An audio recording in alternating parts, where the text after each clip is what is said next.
In this podcast episode, we want to introduce you to our BCEN friend, Brandon Joins.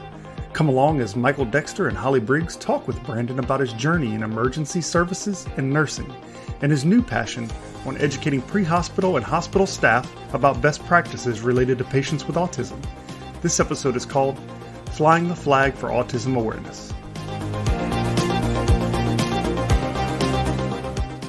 Hello, and welcome to the BCEN and Friends podcast, where we hold interesting conversations about learning with a range of thought leaders, BCEN certification holders, and industry professionals. But most importantly, to create value and insight for you, our professional nurses across the emergency spectrum. We hope you find our discussions interesting, informative, sometimes funny, sometimes serious, but always valuable. I'm Holly Briggs, a professional development specialist at BCEN and one of your hosts for today. I am joined by my co-host, Michael Dexter, Director of Professional Development at BCEN. Hi, Michael. Hey, Holly. Great to be with you today. Great to have you. In this episode of BCEN and Friends, we have Brandon Joins. Brandon is an emergency nurse with quite a journey within emergency services and is currently working in Texas as a flight nurse. Michael, could you please introduce us to our BCEN and friend, Brandon? Yeah, I would be happy to. Brandon, I'm really excited to have with us today and have some great conversation with. He is an emergency nurse. He has over 18 years of experience, including pre-hospital, flight, and transport care. Brandon started his career as an EMT in the early 2000s, and since then, Brandon has obtained his master's in nursing education in 2020. Brandon currently works as a flight nurse for CareFlite in the Dallas-Fort Worth area in Texas. He also serves part-time as adjunct nursing instructor for North Central Texas College. Brandon lives with his wife, Elizabeth, who in Brandon's eyes is the greatest nurse he knows, along with their two children, Finley and Stella. During Brandon's first year working as a nurse, his son Finley was diagnosed with autism, and this led Brandon to a new passion, helping to educate emergency professionals in practices to provide better care for patients on the autism spectrum during emergency situations. Brandon, it is a pleasure to have you with us today. Welcome to the BCEN and Friends podcast. I'm glad to be here, man. Thanks. Yeah, we're really happy you are. And you've worked as an EMT, you worked in pre-hospital, and then you became a nurse. But maybe you could just tell our listeners a little bit more about your journey in the healthcare world. So I actually, when I very first started, I didn't want to do medical at all. My senior year of high school, I watched 9/11 on TV. I wanted to be a firefighter. So in the state of Texas, you have to do EMS before you to become a firefighter. And so it was like, okay, I went to the most expensive fire academy I could find and did my community college EMT program with that money inversed. I loved being on the ambulance. I loved taking care of patients. Progressed to becoming a paramedic. And that's when I met my wife. She had just become a nurse when I'd just become a paramedic. And then I kind of gauged or looked at both of our paychecks. And I was like, okay, I could probably do this.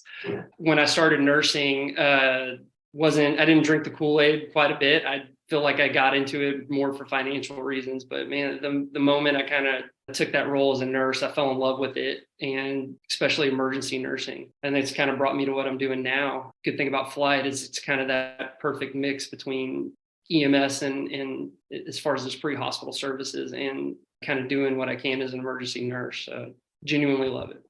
Yeah, I like pre-hospital a lot. And that's also where I started before I became a nurse, and I worked as an EMT on an ambulance. And so I definitely understand the paycheck part of it. But on the flip side of that, it gave me so much experience and understanding and compassion for EMS providers when they bring a patient in. And you and I know sometimes you're on scene for 20, 30, sometimes over an hour, just trying to get the patient to a position to get in the ambulance, right, to get them, and then to finally get them stabilized and clean up and at the hospital. And you walk in and the ER staff is like, what are you doing? Why are you here? Why didn't you do this or that? And you're like, can you just give me a break? You don't know what I've been through here. So I think it's so helpful for nurses to understand the pre-hospital side and really gives you an appreciation of that care when you have that experience. So even though that might not have been your initial goal, I'm sure that as a nurse, it's extremely beneficial to have that background. I'll even say just the scrutiny, I don't know if that's the right word, but like the scrutiny of the charting and kind of the performance I was held to, at least as a paramedic. definitely, I always say being a paramedic made me a better nurse, hands down. The clinicians that did mentor me during that, I'm very grateful for. And the service that I worked for, it was a high call volume, rural as well as in city. Like it was kind of the perfect mix, and genuinely grateful for that time that I did have in EMS. So once I got on the aircraft, it was definitely something I didn't realize how much I missed until I started doing it. Yeah. Well, Brandon, it sounds like you've had quite a journey to get to where you are. I will turn the conversation a little bit just because you are very passionate about educating healthcare providers on individuals with autism. And can you just kind of tell us how all that started for you? Because it's definitely a topic that deserves attention, and it deserves someone to really be passionate and bring that forward so that we as professionals can embrace, what is best for those patients. So kind of tell us how that got started for you. So number one, it's probably why I'm most excited to be on the podcast today, is just because given that opportunity and getting the message out there, I think is really beneficial. And it's something I've seen a lot of pre-hospital and nurses really want to know about. So for me, I kind of, in the intro, you guys heard that my first year of nursing, my son Finley was diagnosed with autism. And so, especially when I think back to that, my wife, she's an emergency nurse. I just got through nursing school. So I did all of that training and went through, just passed my NCLEX. Even when we started kind of noticing the symptoms of what Finley was having, my idea of autism versus what he was having, those two didn't match. Like I never realized it. Once we kind of started going down that route, I baffled me that it's like, well, I've had this experience in pre-hospital and EMS, and I just went through nursing school. I don't know anything about autism, and definitely don't know how to treat this patient. In the ER that my wife and I both worked at, it's a really big family unit. In fact, like we kind of just had a Facebook thing where we're all like from that time frame going to meet up, and we're very family oriented kind of in that sense. And so the whole department knew when Finley got his diagnosis. And I always say it's kind of the same thing when you have like that nurse that speaks Spanish in the ED. It's like, okay, well, every speaks Spanish, they're going to try to give them to that nurse so they can actually communicate. Well, one thing that was happening is you get this patient from triage, and my triage nurse is like, hey, Brandon, this kid has autism, and thumbs up me. And I'm like, I don't know what I'm doing. So it was this role of not only being a new dad with a special needs child, and then as a clinician, it's like, well, man, I don't have any idea really how to go about doing this and kind of the better things to help these patients when they come in the ED. And so that's what kind of started leading me down. There should be something that we should do, because there really are some things that are different when you start considering treating these patients, especially what we naturally do in the emergency department can almost be adverse to the end goal that we're trying to do, which when you start to consider the massive amount of external stimuli in pre-hospital and emergency care, just the nature of what we do, at least making clinicians more aware of what we're doing, seeing how that can affect and ways to mitigate that. That's where I really started kind of developing that. That's kind of what led me to it. I wanted to make something that I knew that could reach, especially pre-hospital and emergency nurses, and specifically to when these patients are going to come through their care.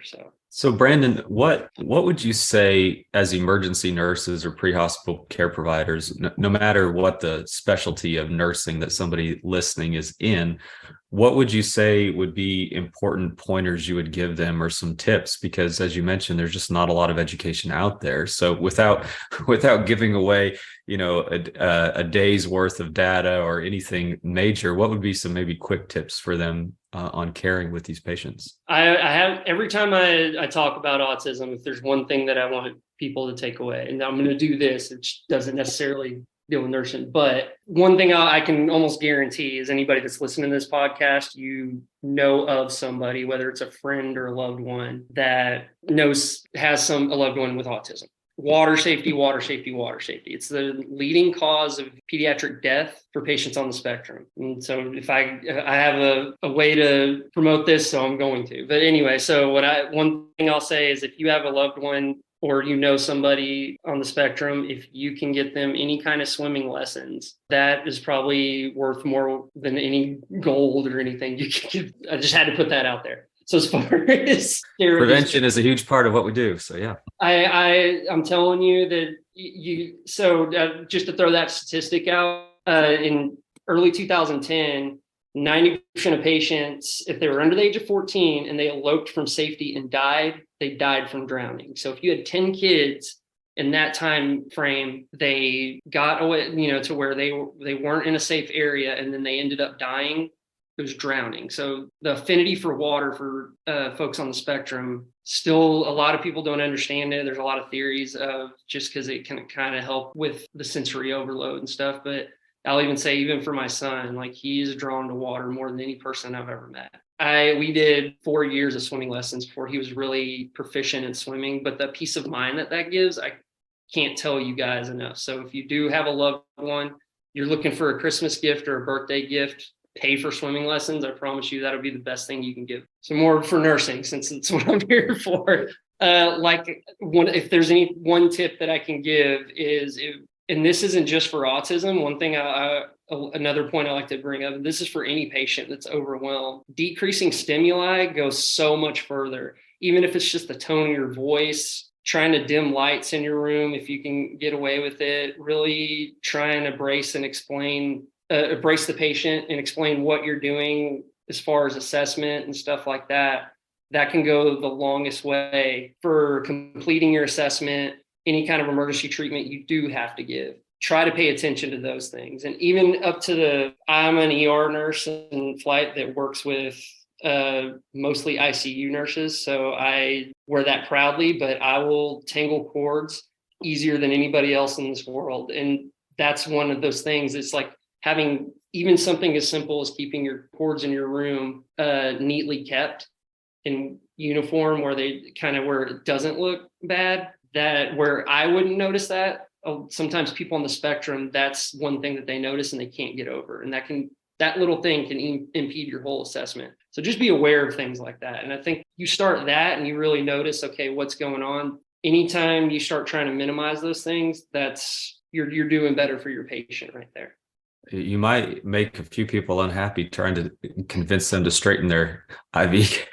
I'm not perfect. I'll tell you right now. Like my patients yesterday, I did it. So I try, and that's all I'm ever asking anybody to do. None of this. One thing I always say, even when I'm training, I don't want you to do everything perfect, but even if you're doing the right things imperfectly, that is a great step. So anything people can think of, as long as that is in their brain, that is a win for me. That's really great. And I'm glad you mentioned it, even because it is something that we don't often think about. And I have worked in critical care, like cardiac critical care areas quite a bit.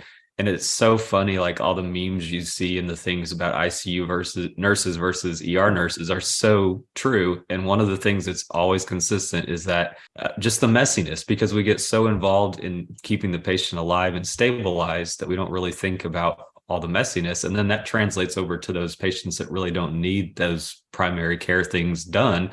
Just like we just kind of get used to the messiness of the ED and we don't think about it. So I think it's a great reminder for our listeners. So thank you for sharing it. Hey man, it's promoting the good stuff. So I like that. Yeah. Well, one of the things that you and I have talked about previously was, you have your master's degree in nursing education, and even with being a paramedic and EMT and the different levels of schooling that you've had as a nurse, and just the different training you've had as a flight nurse, you've told me that there was very little about the care of a patient with autism. So, when you talk about things that emergency nurses can do for that patient, obviously part of our job is an advocate is for patients, but it's an advocate for our profession. So what could the listeners do to try to get more of this education out in the public, or maybe in nursing schools, or any way to increase that education overall to build up this gap that you're identifying in nursing education? I'm hoping that the trend goes that way, because one thing I can say is, even since we got Finley's diagnosis to now, the amount of awareness just in kind of general everyday has expanded quite a bit. So I do feel like it is going the right way. And again, when I give this presentation, and a lot of the folks that I speak with, like I've always had a lot of the nurses and the paramedics have been very receptive to the message. So I'm very grateful for that. And I think that the point is like, well, now people are at this spot where, no, it is important. They want to learn it. The biggest thing that I can say is implementing simple either policies within departments and starting it in nursing school or in paramedic school, not just where you kind of talk about it. I think when we had that conversation, I told you, like, one of the points I make is I feel like that if I took the information that I've ever learned on autism in paramedic, when I got my ADN, my BSN, and my MSN, I could probably fit that on one Word document, and it still probably wouldn't fill it. Like it's not that I think, obviously people know about it. Do institutions think that we should, or do they understand that we really should change the way we do our assessment and do kind of the normal everyday things that we do for that patient? And that, I think, is probably going to be the bigger thing, is realizing that, yeah, this is kind of detrimental from what we're doing to what we should be doing, and we should probably change that. I don't know if that answers the question, but I think it's just starting from that beginning education phase, and then more facilities and everything, just realizing, hey, this is important. This is something we should address, especially with the increased population, since Finley was born, like I said. Yeah, and that's what I've seen as well. Is it seems like there is a lot more discussion about it, and there's conversations about the varying areas within this autism spectrum that patients can be on, and some are very high functioning. They call it, I don't know if that's the proper terminology used, but high functioning versus those that have a vast array of needs, both medical needs and just personal emotional needs. And so that might be why there's so much hesitancy, is because people understand what it is, but they don't always know what to do. And they don't always understand where somebody falls within this spectrum to know how to adjust accordingly. And so because of the lack of knowledge of that part of it and the lack of education of that part, the distinctive thing is to go find a Brandon, go find somebody that knows a little more, and then shy away from it because They're just like, give it to that person. I don't know enough. But they don't take that initial or that next step to know more. And so I think it's difficult because it's such a wide thing with so many people being diagnosed now. And yet there's so many varying levels without the hands on the ground experience that most people try to shy away from it. At least that's my experience. I 100% agree with that. And I'll even say, even part of my early career where like I would be like, well, I'm not good with OB. Like when I was on the ambulance, leaning into the things you're not good at. If there's anything that autism's taught me, is that there's more things that are genuinely a skill that I don't think a lot of people realize. So even that communication, or even the things like that is always something that you can improve on yourself and build on. If you're that emergency nurse, or you're whatever avenue of nursing you're in, I'll tell you right now, like it's one of those that when I give my presentation, the first thing I recognize is like, it's not going to be, this is a stressful event. It's stressful on the patient. It's stressful on the family members that probably brought them in. It's stressful on you as that clinician that's helping them. And that's okay. Just recognize, like, if you keep having kind of that positive forward and you know what you're doing, or not maybe not even know 100% of what you're doing, but you know that you're trying to get this better outcome, that attitude is really probably the best benefit for everything. And so I would just say, just don't shy away from that unknown. It's going to make you a better clinician. That's anything. That's not just autism. That's kind of my personal philosophy with everything, is lean into it. It's going to make you better at the end of the day. Brandon, I think you've kind of touched on a point that we do like to speak to in this podcast, and that is just the importance of being a lifelong learner. You cannot know just what you know when you came out of nursing school. And I think you've kind of highlighted that in the fact that you realize what I learned in nursing school, specifically when it came to the treatment of an autistic person or patient, there was nothing there. So, and What was there was, it wasn't enough. And so if all I ever know is what I learned in nursing school, and that's just the hard line that I take, I am going to miss out on things that really are important, because our profession is continuing to evolve. And I know you and I had a brief discussion before this, but the pandemic that we all just kind of went through, if I only said, no, I'm going to just do things the way that I learned them in nursing school, and that's my approach, I will not learn anything else, like I would not have survived. My patients would not have survived throughout that entire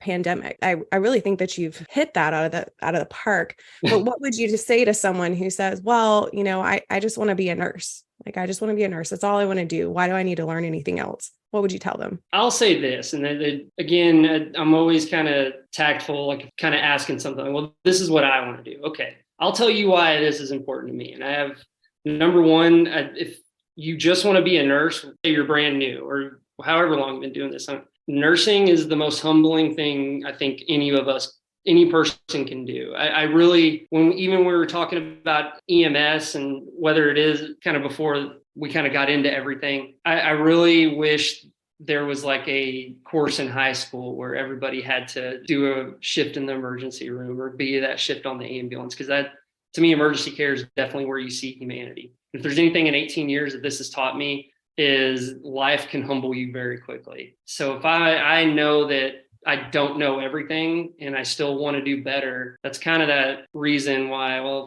this patient's going to be in front of me. I want to give them the best care that I can. That's why I became a nurse. Continuously studying, I think, is the best approach to that. Kind of a little bit more philosophical is one, and I hate to kind of sound cheesy on this, but like going through autism with when we got that diagnosis with Finley, and so then we started ABA therapy, and what he does, one of the things I used to joke about was he's the hardest working 3-year-old that I know. And so when I said that is because at 3 years old is when we started. He was doing early childhood intervention. Right now, he does 24 hours a week of ABA therapy on top of what he gets in public school. And that's a lot of work. I'm asking him to do a lot of work. ABA therapy doesn't have summer breaks, things like that. So like Finley has never had a summer vacation, genuinely, in the sense of having that time off. If I'm going to ask him to do that, and as far as a lifelong learner,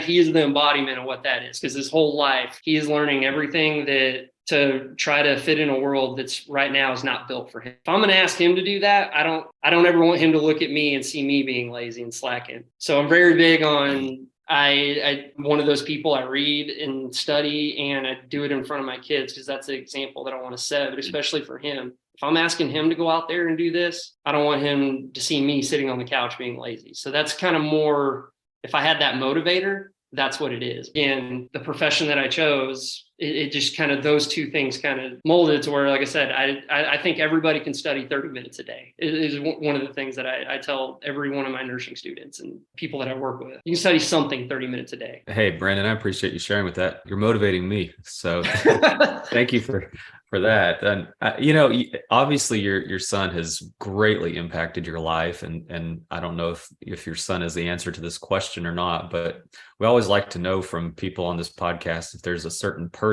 or a certain moment that has really made an impact on your career as a nurse or on your life in general. And I don't know if that's your son or if that's somebody else, but I just wanted to ask you that question as well.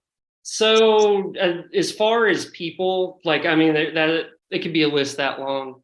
As far as like where I've gotten empathy, and this is probably switching gears a little bit, but there's a moment that kind of impacted me. My first year also as a nurse, and if anybody ever wants to Google it, you can, but our emergency department, we got held hostage by a gunman.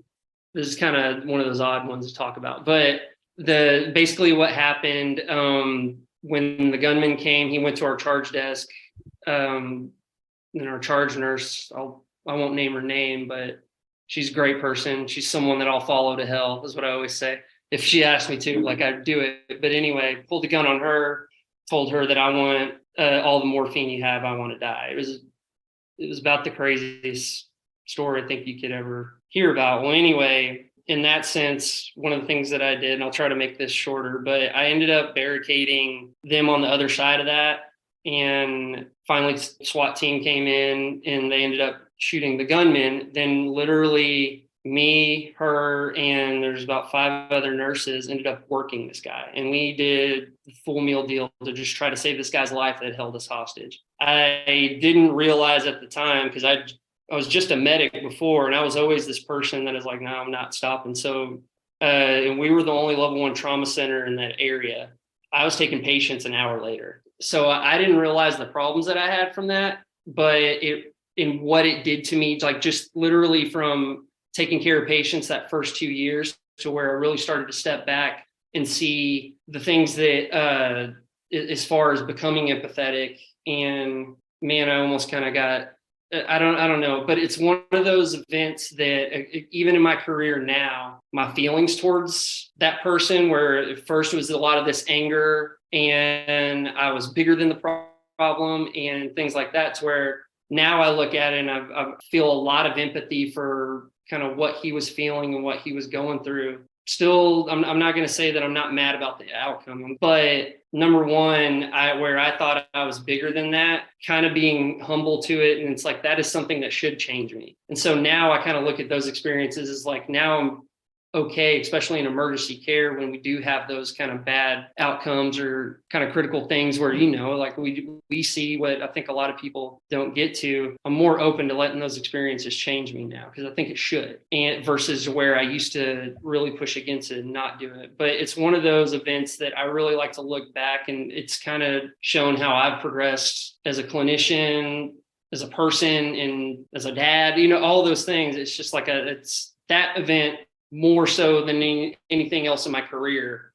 And I know it's kind of, like I said, I knew it was going to shift gears, and I didn't mean to bring it up, but it really, that's probably the one thing that I like to look back on, and it just kind of show the progress that I made with it. No, Brandon, I think you have brought up obviously an impactful moment for you, but you've brought up the point that I think sometimes as nurses, we're kind of have this mentality that we have to, let things happen and then move on. Let things happen and move on, no matter how that might have impacted us in that moment, that we just kind of move past it and get on to someone else, next patient, next thing. And unfortunately, I think that really that's not growth at all. I think the true sign of growth as a professional is to allow yourself the time and space. It may not be necessarily at that very moment, but to recognize that that did impact me. And I did have a human response to the human suffering that I am privileged to be a part of. Right. And even though it, sometimes it is really hard, and sometimes it's really ugly and really messy, and the outcomes are varied. However, I think that just as you said, I have gotten to a place, and I feel like it's a sign of growth that I give myself the ability to be a human before I'm a nurse. And it took me a while to get there.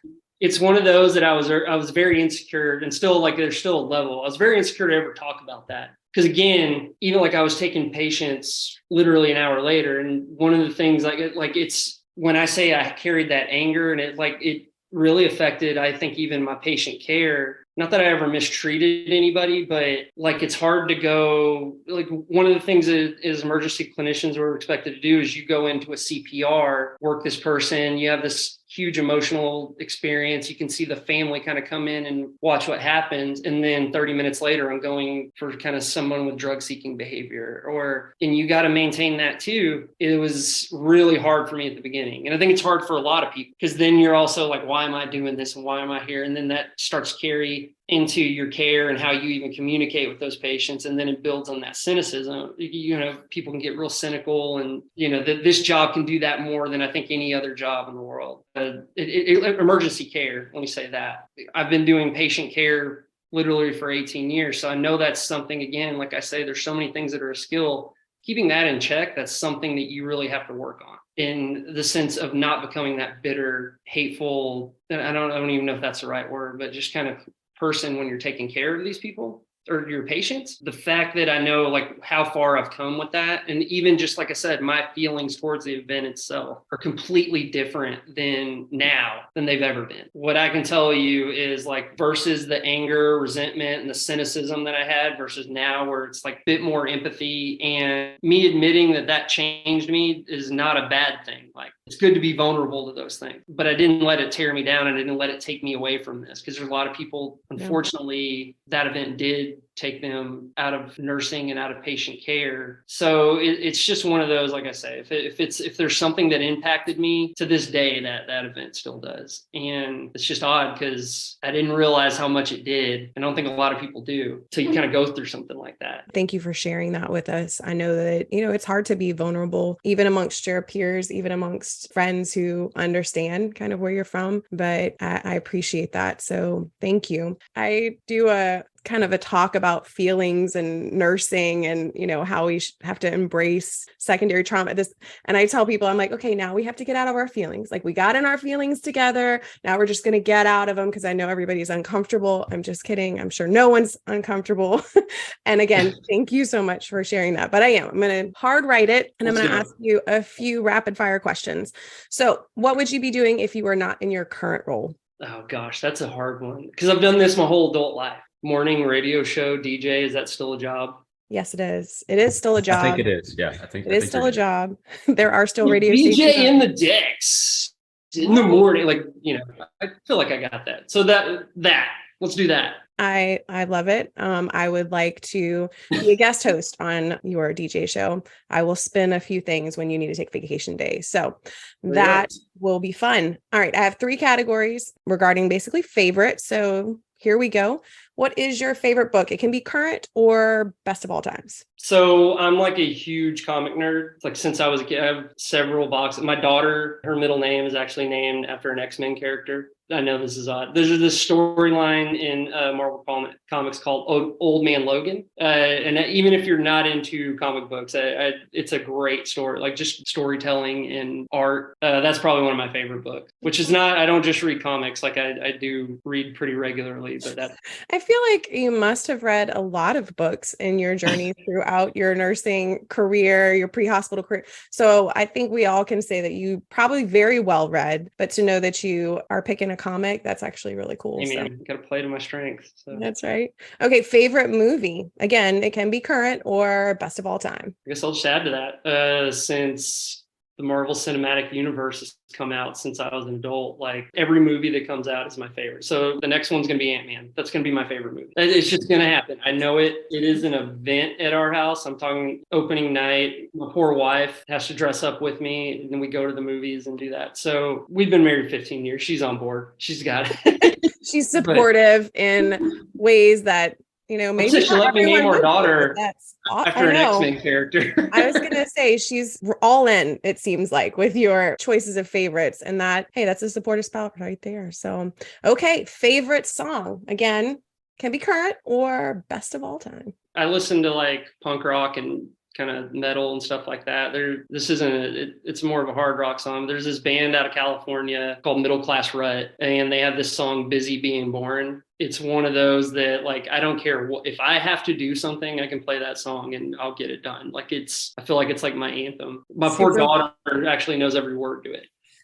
That song right there, I don't know why. That is awesome. Any comfort food or meal that you enjoy? Nothing particular, because like it's just kind of, I guess that's always situational. I love to cook though, I'll say that. Like it's so, I love my wife. I didn't marry her because she's a cook. Like she can barely boil water, and so my role is very much in the kitchen. Sometimes. Brandon, I'm gonna for your safety, I'm gonna take that out. No, I'm kidding. She probably. Oh, she knows. Like it's great. Well, thank you for answering all my questions. If our audience would like to follow you online, is there any social media platforms that they can hit you up at? Come to my Instagram at Brandon Joins, just like it's spelled. I will answer anybody's questions on autism or anything. It's not like I'm still very much a patient care nurse. So, enter at your own risk in that sense. Cause I collect comics, so I'm still pretty goofy moron, but at the same time, I'm here for anybody, especially if you have any questions or comments or anything. Thank you for sharing that, Brandon. And it's really, really great